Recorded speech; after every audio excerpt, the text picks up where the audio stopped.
negligent in the scene. Nimepata ripoti ya kwamba kuna accident imefanyika na nimekimbia katika eneo la ajali.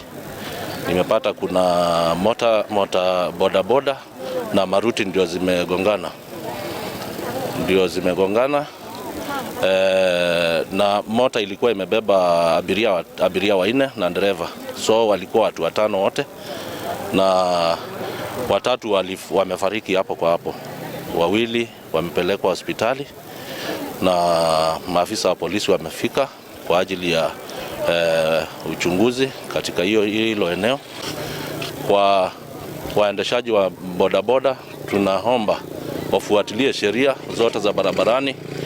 Kubeba abiria akuwe ni yule wa kawaida, abiria mmoja, alafu waangalie jinsi ya speed wanaotumia katika barabara. Tunaomba traffic wakuwe waangalifu sana kwa motorbikes, manake kama mtu anabeba watu watano, hiyo ni mbaya sana.